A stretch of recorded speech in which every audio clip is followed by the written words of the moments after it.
শিয়াল চিনেন? শিয়াল তো শিয়াল সফরে যাবে, জঙ্গলের ভিতরে সবচেয়ে বড় শক্তিশালী কে? রাজা কে? তো সিংহর কাছে বলতেছে আমি তো সফরে যাবো।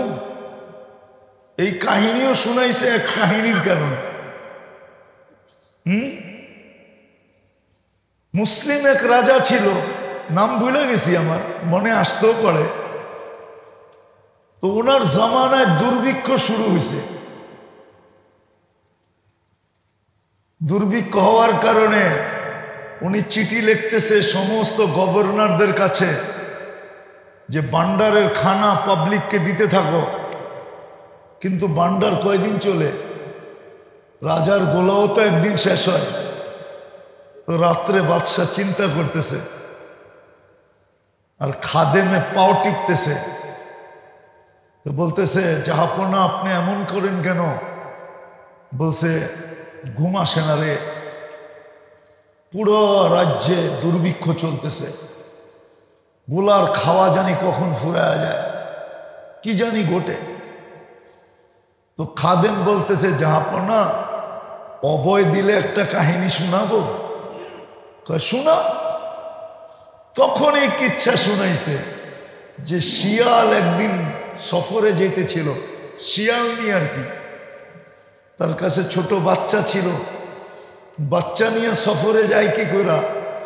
সে বাপসে যদি বুঝায় সোজায় সিংহের কাছে রেখে যেতে পারি, তাহলে ওনার চেয়ে তো শক্তিশালী এই জঙ্গলে আর কেউ, উনি তো রাজা, ঠিক না? যা বলছে যে আমি যদি আপনার কাছে রেখে যেতাম তাহলে নিজেকে কি, নিজেকে চিন্তামুক্ত ভাবতে পারতাম যে আমি চিন্তামুক্ত, আমার কোনো চিন্তা নেই, নিরাপদে আছে, ঠিক না? তো সিংহ বলতেছে ঠিক আছে, রেখা যাবি, রেখা যা। তো সিংহ সারাদিন এটারে পিঠে বসায় নিত, না পিঠের উপরে তো জায়গার অভাব নাই, ঠিক না? সিংহ তো সিংহই, ঠিক না? আর ও পিঠে বৈশা সারা বাগান ঘুরতো। একদিন ঈগল দেখছে, ঈগল, যে সিংহের পিঠে তো বাচ্চা, ঈগল চিনুন তো, বাজ বড়টা। আর ও যখন ছোঁ মারে ঘন্টায় গতি কত থাকে জানেন? 300 কিলোমিটার ওর গতি থাকে যখন ছোঁ মারে, 300 কিলোমিটার। একটাই প্রাণী, আমাদের বাতাস জোরে আইলে চোখ বন্ধ করতে হয়, নাহলে পানি আয়া যায়, ঠিক না? 120 কিলোমিটারে গাড়ি চলুক, আপনি জানলা খুলে বয়ে থাকতে পারবেন? চোখ নিজে নিজে বন্ধ হয়ে আসবে, ঠিক না? কিন্তু ও 300 কিলোমিটার বেগে ছোঁ মারে, কিন্তু ওর চোখ পুরা খোলা থাকে, আল্লাহর কুদরত। তো দেখছে সিংহের পিঠে বাচ্চা, তো ছোঁ মাইরা নিয়ে গেছে। আইসে কয়েকদিন পরে শিয়ালনি গেছে রাজার কাছে, যে আমার বাচ্চা, ওটা তো ঈগল লয়ে গেছে, তাহলে আপনার কাছে রেখে লাভ কি? তো বলতেছে শুন, যদি জঙ্গলের কোনো প্রাণী নিত বা জমিনের কেউ নিত তাহলে তুই বলতে পারতি, তাইলে আমি দেখায় দিতাম আমার ভিতরে কি আছে। না জঙ্গলের কেউ নিছে, না জমিনের কেউ নিছে, এটা তো আকাশের থেকে আইসা নিয়ে গেছে, আমি কি করব বল? তো বাদশাহ বুঝা ফেলছে, বাদশাহ বুঝা ফেলছে যে দুর্ভিক্ষ তো জমিনের না, তুমি ভান্ডার দিয়ে কি করবা? দুর্ভিক্ষ তো ওইখানের। বাদশাহ জ্ঞানী ছিল, সর বিশা যায় নামাজ, উজু কইরা এসা যায় নামাজে পড়ছে, এক কান্না দিছে, সকালে বৃষ্টি আর বৃষ্টি। সকালে বৃষ্টি আর বৃষ্টি আর বৃষ্টি। হ্যাঁ, সালাউদ্দিন আইয়ুবী যখন বাইতুল মুকাদ্দাস শাসন ফাতা করেন, একবারে দ্বার প্রান্তে পৌঁছে গেছে, ফাতার দ্বার প্রান্তে। সালাউদ্দিন আইয়ুবী, সালাউদ্দিন আইয়ুবী তো শুনতে ছিল যুদ্ধ চলতেছিল খ্রিস্টানদের সাথে, শুনতে ছিল ইউরোপ থেকে, ফ্রান্স থেকে লক্ষ লক্ষ সৈন্য নদী দিয়ে আসতেছে নৌবহরে। খবর তো পাওয়া গেছে, সালাউদ্দিন রাত্রে যায় মসজিদে ঢুকে গেছে। সর্বরাত্র সেজদায় কাঁদছে। সকালবেলা যখন বাহির হইতেছিল মসজিদ থেকে ফজর পড়া, এটাও নাম বইলা গেছি, ওই জমানার বহুত বড় আল্লাহওয়ালা, ওই জমানার বহুত বড় আল্লাহওয়ালা সালাউদ্দিনকে দরজায় দেখা বলতেছিল, আবশির ইয়া সালাউদ্দিন।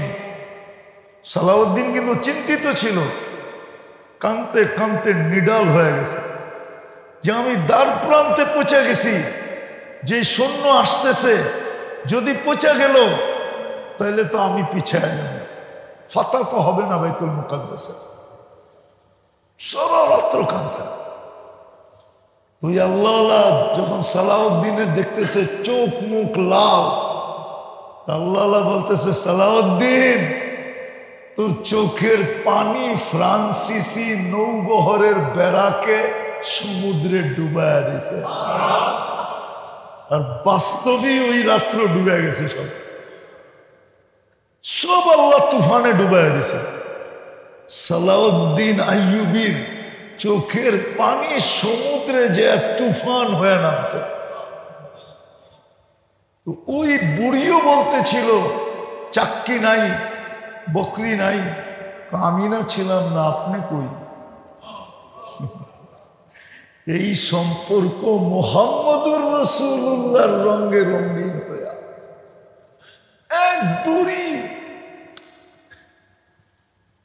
এক বুড়ি জোর দিয়ে বলতেছে, আমি ছিলাম না, তুমি কই ছিলা?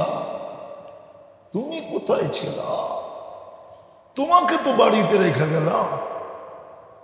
এরকম হাজারো কাহিনী দেওয়া যাবে। হ্যাঁ মেরে দোস্তো, শাহজালাল রহমতুল্লাহ আলাইহিও জায়নামাজে সুরমা পার হয়েছে মুহাম্মদুর রাসূলুল্লাহর রং দিয়া। কার রং দিয়া? মুহাম্মদুর রাসূলুল্লাহর রং দিয়া। এই জন্যই মনে হয় এত জোর দিয়া ইমাম বুখারী রহমতুল্লাহ আলাইহি লেখছেন। আর এই হাদিস বারবার বুখারী শরীফে আসছে। প্রথম ভলিউমে মনে হয় 15 জায়গায় আসছে। এটাই ইমাম বুখারী রহমতুল্লাহ আলাইহি বুঝাইতে চাইতেছেন যে মুহাম্মদুর রাসূলুল্লাহর রং শুধু দুনিয়ায় চলবে না, কবরে প্রথম জিজ্ঞাসা করবে, তুমি উনার রঙে রঙিন কিনা প্রমাণ করো। আমি তো বলি, যদি রঙে রঙিন হয়ে থাকে তো দেখবে মুহাম্মদুর রাসূলুল্লাহ মুস্কি হাসতেছে, আর ও মুস্কি হাসবে। ফেরেশতা মধ্যের থেকে ভাববে উনিও হাসে, এও হাসে। কারণ কি? তো উনি বলবে, যারে জিজ্ঞাসা করতেছ ও আগের থেকেই রঙিন। আবার যারে জিজ্ঞাসা করব সেও বলবে, হাসি দেখো না, বুঝো না যে আমি উনার রঙে রঙিন, নাইলে উনি হাসে কেন? উনি হাসে কেন? আজকে আমরা সব বুঝছি, মুহাম্মদুর রাসূলুল্লাহর রঙে রঙিন বুঝি না।